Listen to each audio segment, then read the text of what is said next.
حياكم الله مجددا في أهلا. من الأخبار التي ظهرت أنه في فريق بحثي سعودي توصل إلى نتائج بحثية أثبتت فعالية نبتة الشيح واللي تسمى في بعض الأماكن البعثران في تثبيط تكاثر الخلايا السرطانية وبالإضافة إلى بعض الميكروبات الممرضة. وصار أنه في تجارب مختبرية على الموضوع وقدمت ورقة علمية في هذا الموضوع، والباحثين كانوا من 3 جامعات، جامعة حائل وجامعة أم القرى وجامعة الملك عبد العزيز. قبل ما أستقبل ضيفي أنا ودي بس نعرض لكم صورة النبتة. إذا الصورة جاهزة يا شباب ممكن نطلعها.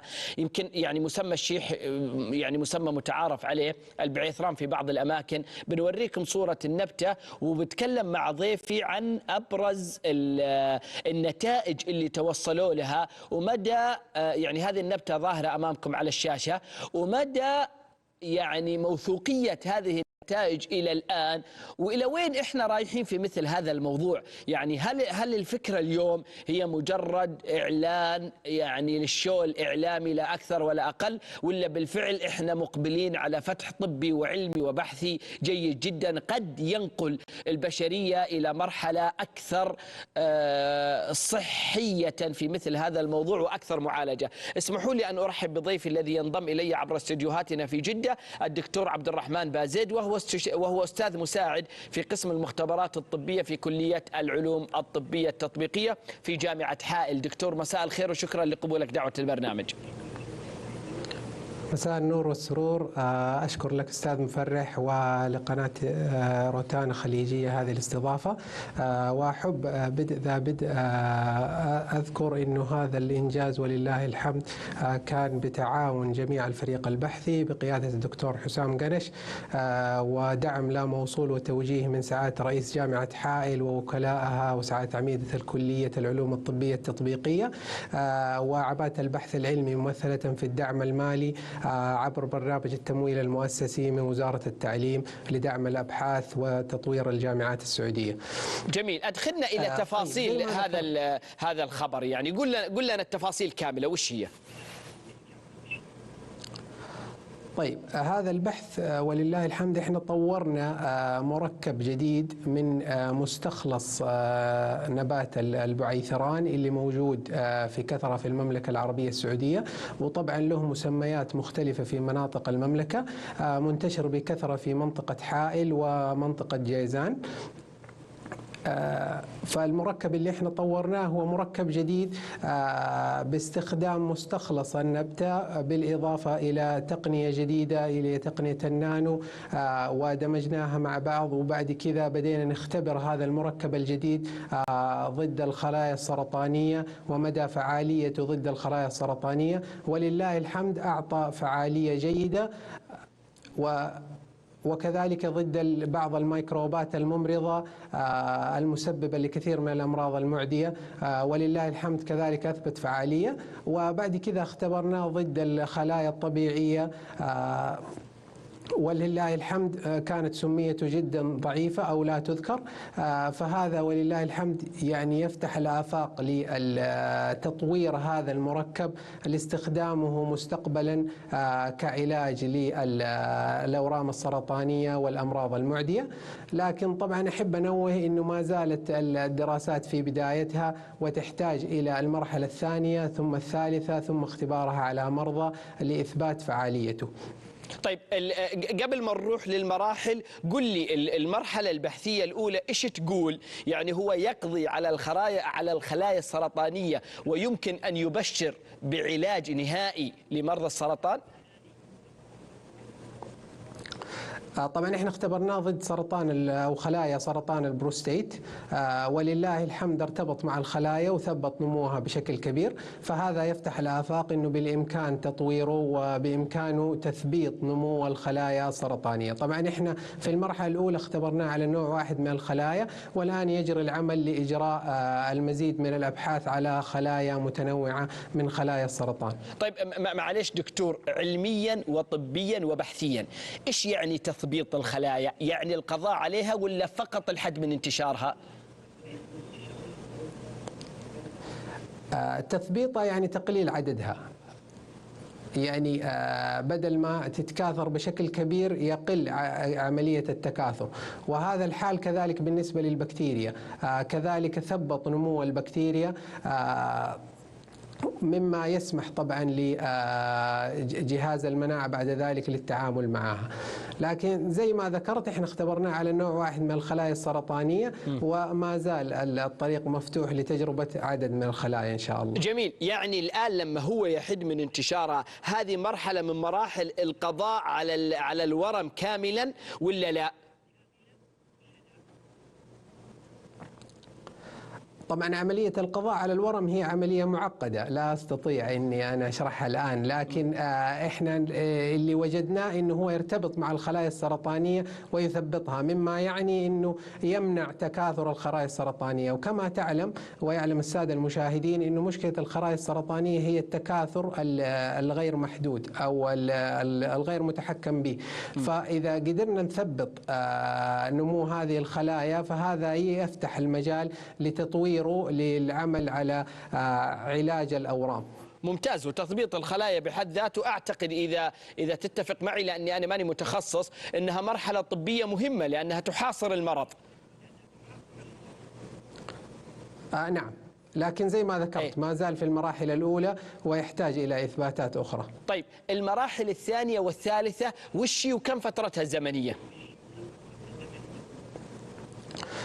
طبعا المرحلة الثانية اللي هي تجربتها على عدد أكبر من الخلايا لتأكيد هذه النتائج، ثم بعد ذلك ننتقل إلى مرحلة تجربتها على الفئران، ثم بعد ذلك إذا اجتازت طبعا التصاريح من الجهات المعنية ممكن إحنا ننتقل إلى تجربتها على بعض المرضى ونرى فعاليتها. طيب جميل. إذن يعني كم الفترة الزمنية بس يا دكتور؟ لا، الفترة الزمنية ما زالت طويلة، يعني احنا نتكلم على عدة سنوات، لأنه طبعا زي ما تعرف انه هذه التجارب تأخذ وقت طويل لإثباتها في المختبر، ثم بعد كذا انتقالها إلى مرحلة الحيوانات التجارب، ثم بعد كذا انتقالها إلى الإنسان، وطبعا مرورا ببعض التصاريح والإجراءات التي تحتاج الحصول عليها لعمل هذه التجارب. يعني السنوات هذه بكم تقدر يعني تقريبا؟ يعني احنا نتكلم تقريبا 5 سنوات، إذا إن شاء الله مشيت الأمور كما يجب، وزي ما ذكرت يعني تحتاج إلى بعض الإجراءات الأخرى. طيب الآن المرحلة المختبرية نقدر نقول أنها أثبتت نجاحها؟ نعم ولله الحمد، أثبتت نجاحها على خلايا سرطان البروستيت، وبإذن الله في ظل الدعم اللامحدود للبحث العلمي وتطوير الجامعات بحثيا بإذن الله نستطيع أننا إحنا نكمل أبحاثنا في هذا المجال، وكذلك نفتح المجال لشركات الأدوية للاستثمار في هذا المجال لاستخدام الموارد الطبيعية أو المواد الطبيعية اللي متوفرة بكثرة في المملكة لاكتشاف خصائصها الدوائية لتحويلها إلى منتجات إن شاء الله ذات فعالية دوائية. وش اللي خلاكم تتجهون مباشرة إلى هذه النبتة؟ يعني ليش البعثران بالتحديد؟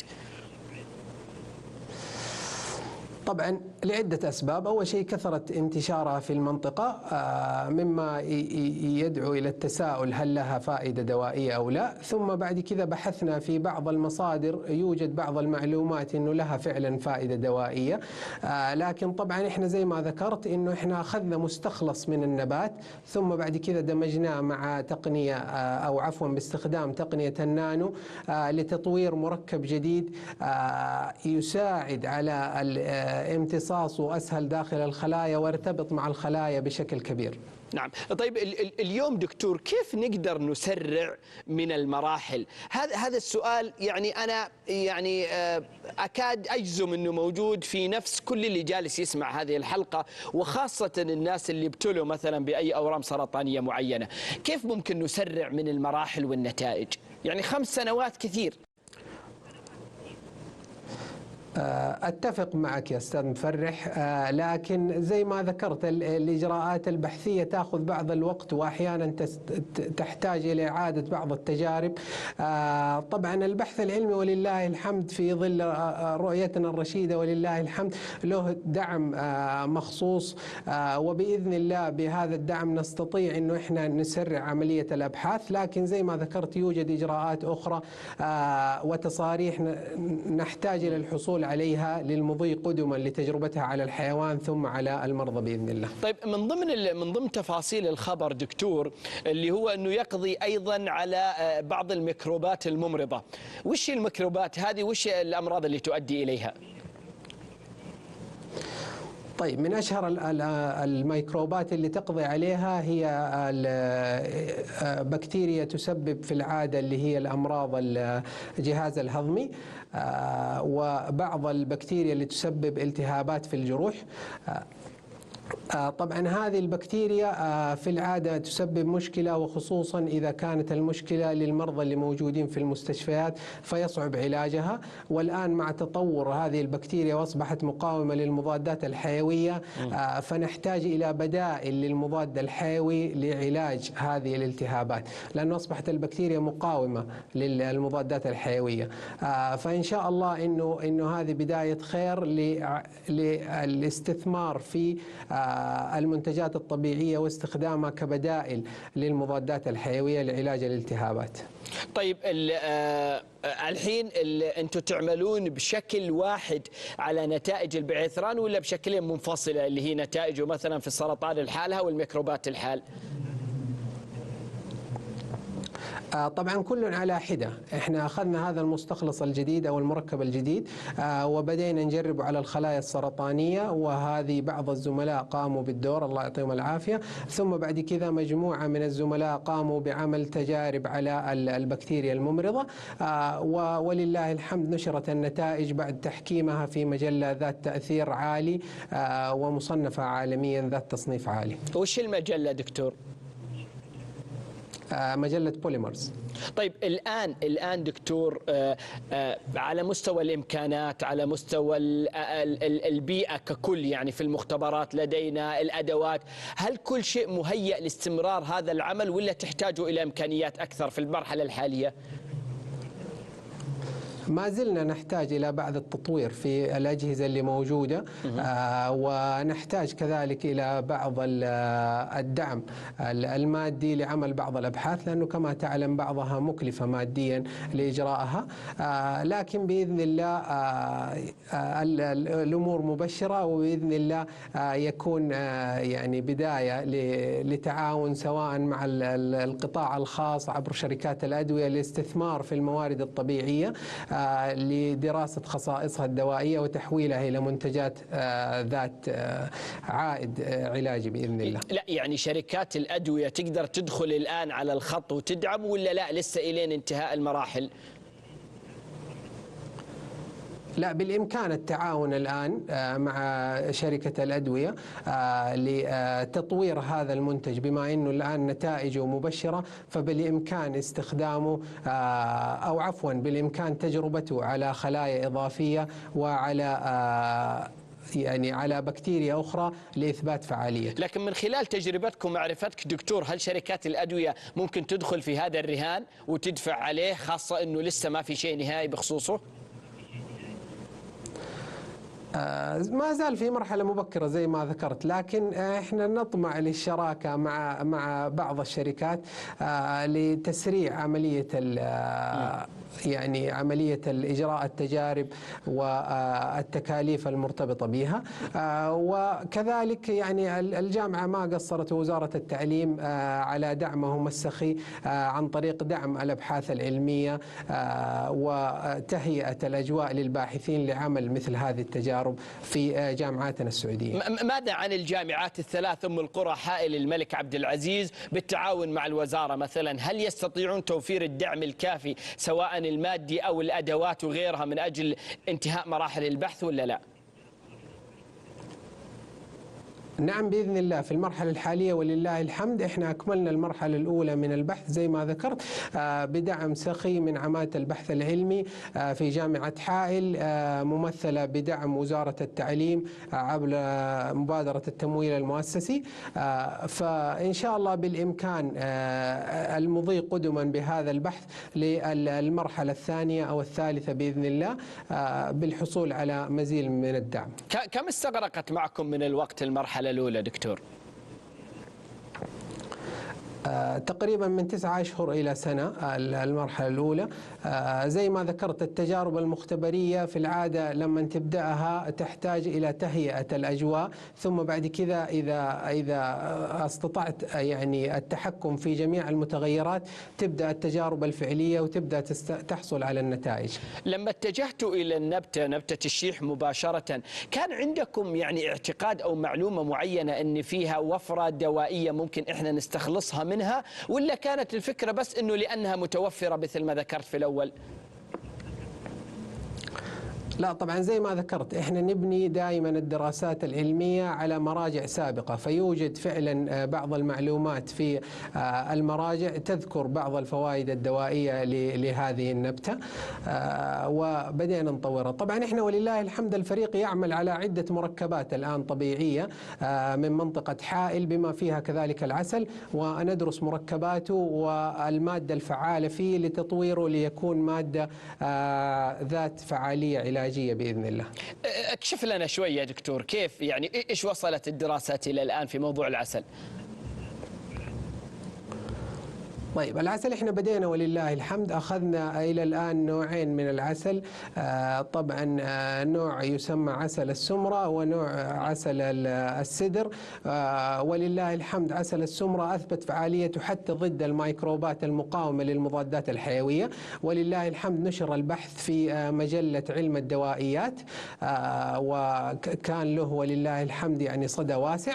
والآن نعمل على دراسة تركيب عسل السدر ودراسة المادة الفعالة في العسل، وبعد كذا نبدأ نطوره لزيادة فعاليته واستخدامه ضد هذه البكتيريا المسببة للأمراض.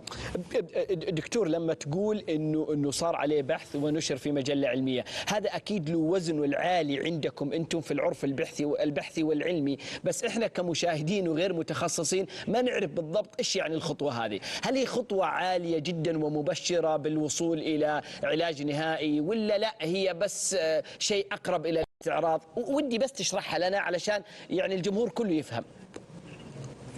طيب في المجال البحثي البحث يمر بعدة مراحل. في البداية تمر بمرحلة التجارب المعملية، ثم بعد كذا نكتب التجارب المعملية ونعرضها لناس مختصين في هذا المجال في مجلة علمية، وبعد تحكيمها من قبل فريق المجلة العلمية يتم الموافقة على هذه النتائج للنشر. فإذا نشر البحث يعني هذا يدل أنه النتائج بإذن الله صحيحة، وأنه النتائج بإذن الله يعني ضمن النطاق المعمول به علميا. نعم حلو، يعني بمعنى أنه نشر البحث هذه خطوة أولى موثوقة في الطريق إلى التحقق.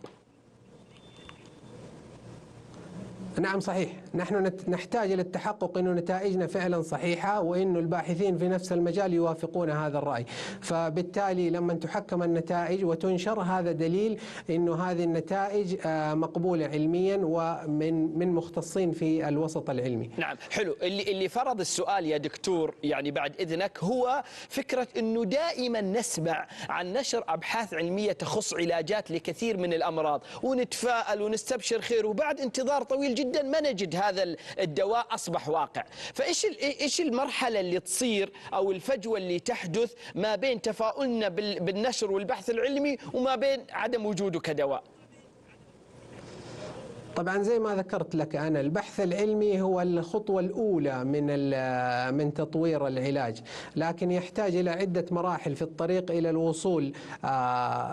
الوصول للمنتج النهائي وهو العلاج، والذي يستغرق طبعا جهد وكذلك دعم وفريق كبير.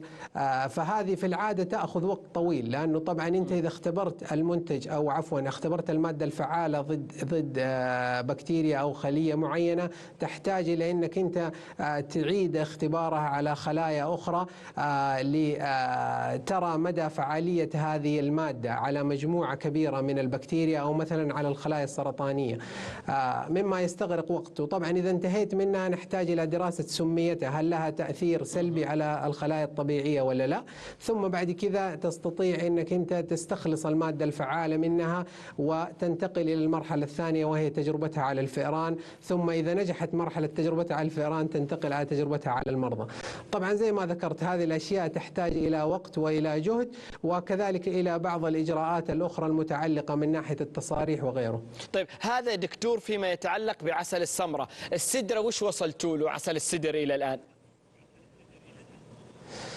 عسل السدر ولله الحمد انتهينا من النتائج، والآن في طور تحليل النتائج وكتابتها إن شاء الله لنشرها قريبا، وبإذن الله يعني النتائج مبشرة وستنشر قريبا، وإن شاء الله يعني ممكن يعني نشاركها مع المشاهدين الكرام. وكذلك الحمد لله نتائجها مبشرة وأعطت يعني فعالية ولله الحمد كبيرة ضد كثير من البكتيريا المقاومة للمضادات الحيوية. يعني نتائج السدر في تجاه معالجة أي شيء، يعني قلنا الأشياء التي يمكن أن تقال. طبعا احنا زي ما ذكرت الفريق البحثي ولله الحمد يعمل على تجربة المنتجات الطبيعية على البكتيريا الممرضة المسببة للالتهابات، وخصوصا البكتيريا المقاومة للمضادات الحيوية، بالإضافة إلى تجربة المركب الطبيعي على الخلايا السرطانية، على مجموعة من الخلايا السرطانية. ولله الحمد أثبت فعاليته في على الخلايا السرطانية وعلى البكتيريا، لكن إلى الآن زي ما ذكرت النتائج تحتاج إلى تحكيم إن شاء الله، وبعد نشرها بالإمكان نتأكد إن شاء الله إنه النتائج فعلا مبشرة. العسل دكتور بالنوعين اللي ذكرتها السمرة والسدر، هل ممكن يكون لها علاقة مباشرة بعلاج بعض أنواع السرطان؟ نعم، حسب ما بدينا في المرحلة الأولية إنه العسل فعلا يثبط من نمو بعض الخلايا السرطانية. طبعا كما تعرف والسادة المشاهدين يعرفوا إنه الخلايا السرطانية أنواع مختلفة، فإحنا نعمل على مجموعة بسيطة من الخلايا السرطانية، ثم إذا طلعت النتائج مبشرة بعد كذا نبدأ نتوسع في مجموعات أخرى، ونفس الحال طبعا بالنسبة للبكتيريا. العسل بشكل مستقل، يعني مش هو داخل، ليس داخلا ضمن المركب اللي له علاقة بالبعثران أو المستخلص.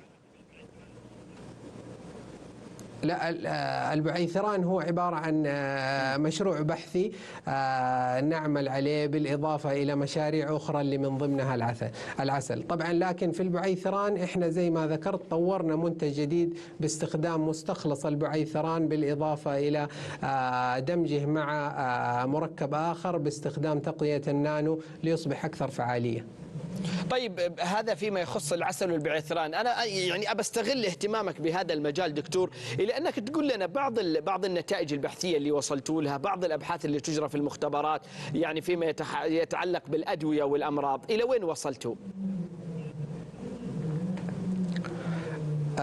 طبعا زي ما ذكرت ولله الحمد احنا بدينا في المرحلة الأولى لتجربة بعض المركبات الطبيعية ضد الخلايا السرطانية والبكتيريا المسببة للالتهابات، وبإذن الله قريبا ستبدأ تظهر معنا بعض النتائج، ولله الحمد الآن أغلبها مبشر، لكن أحيانا نضطر إلى دراسات يعني بتعمق أكثر للتأكد من فعالية بعض المركبات. لا يعني أنا أقصد أنه تجارب أخرى غير البعثران والعسل، يعني أنت من تجاربك الشخصية يا دكتور أو الفرق البحثية اللي عملت معها، إيش في أشياء جديدة بحثية أنتم شغالين عليها تعالج أمراض معينة؟ والله عندنا الآن مجموعة من النباتات، لكن إلى الآن في المراحل الأولية، فما نقدر نجزم على فعاليتها. لكن زي ما ذكرت البعيثران ولله الحمد النتائج رأت النور، والعسل بإذن الله النتائج قريبا سترى النور. اليوم يا دكتور إذا في أحد من الباحثين الشباب مثلا في بداية دراساته الجامعية عنده اهتمام بهذا المجال البحثي والعلمي والمختبرات واستخلاص الأدوية، إيش الطريق اللي ممكن توجهه له أو تقوله له؟ طبعا أنا أقول إنه هذا مجال واسع ولله الحمد بدأ الاهتمام به بحثيا للاستفادة من المركبات الطبيعية، نظرا لعدة عوامل، منها يعني قلة سميتها على خلايا الإنسان، مثل العسل مثلا لأنه هو يستهلك عن طريق الفم.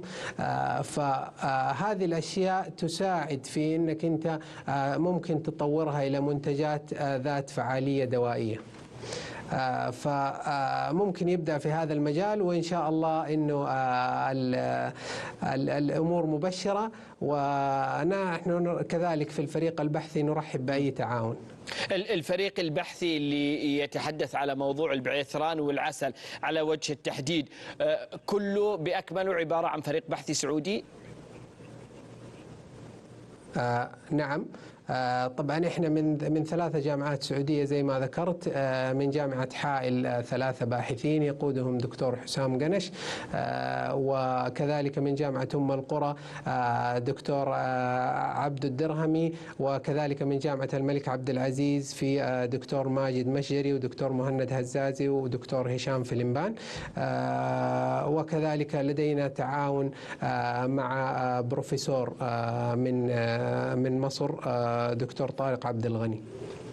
جميل. يعني هذول اللي من 9 أشهر إلى سنة اليوم وأنتم تشتغلوا على المرحلة البحثية الأولى، صحيح؟ نعم. طيب الآن بعد ما نشرتوا الموضوع وش اللي شغالين عليه الآن فيما يخص البعثران؟ يعني بديتوا في العمل للمرحلة الثانية ولا ما زلتم؟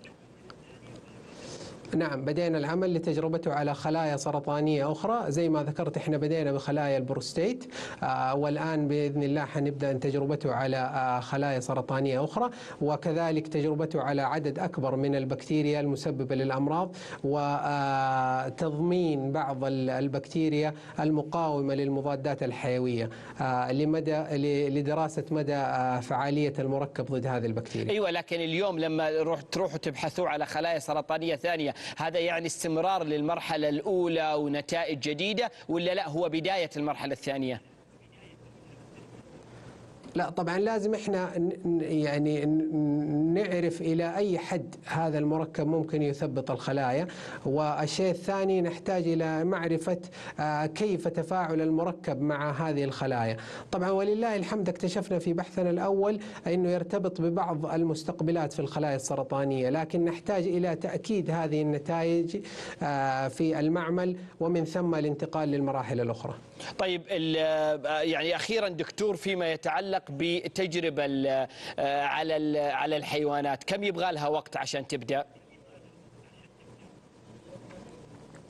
لا، ما زلنا في مراحل مبكرة للحديث عن التجارب على الحيوانات، لكن بإذن الله يعني نسعى وجميع الباحثين بإذن الله إنه هذه النتائج بإذن الله تنتقل إلى المرحلة الثانية، وبعد كذا تبدأ تجربتها على بعض المرضى، وبإذن الله ترى النور قريبا.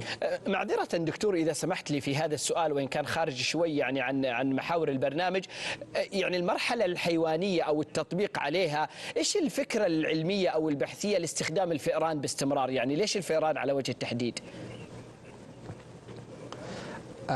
الفئران من ناحية الجهاز المناعي أو استجابتها للمركبات مشابهة إلى حد ما للإنسان، فبالتالي احنا نختبر على الفئران كمرحلة أولية، ثم بعد كذا نبدأ ننتقل إلى المراحل الأخرى، وبعد كذا تضمينها على بعض المرضى وبعض المتبرعين بعد طبعا توقيعهم والحصول على بعض الموافقات الرسمية. من الأشياء اللي أسمعها دكتور وأنت تأكد حقيقتها أنه حتى التجارب على الإنسان يتطلب أنه يكون يعني في أكثر من عرق بشري إذا صحت هذه التسمية، صحيح ولا لا؟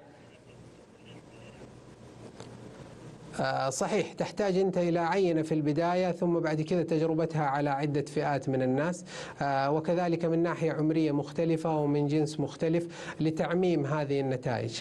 لا، فكرة الأعراق البشرية صحيحة ولا بس فكرة الجنس ذكر وأنثى؟ طبعا الأعراق البشرية يوجد بعض الدراسات تربط بين بعض الأشياء والأعراق معينة، لكن إلى الآن ما في شيء فعلا جازم على هذا الشيء. دكتور شكرا جزيلا لك ولحضورك معنا في يا هلا، وإلى مزيد من التوفيق إن شاء الله. شكرا للدكتور عبد الرحمن بازيد، كل التحية لكل الفريق البحثي القائم على هذا الموضوع واللي ذكر أسماهم الدكتور في حديثه، من جامعة أم القرى ومن جامعة حائل ومن جامعة الملك عبد العزيز. وحقيقة يعني على كثر اعتزازنا بأنه يكون عندنا فرق بحثية سعودية تبحث في مثل هذه الأمور وفي مثل هذه المسائل البحثية والعلمية والطبية، على كثر انتظارنا بأن يكون هنالك نتائج نهائية إن شاء الله يقودها فريق سعودي يستطيع من خلال ما يتوصل إليه من نتائج وابتكارات لخدمة البشرية كافة. شكرا لهم، وبعد هذا الفاصل ألقاكم في موضوعنا الأخير في أهلا.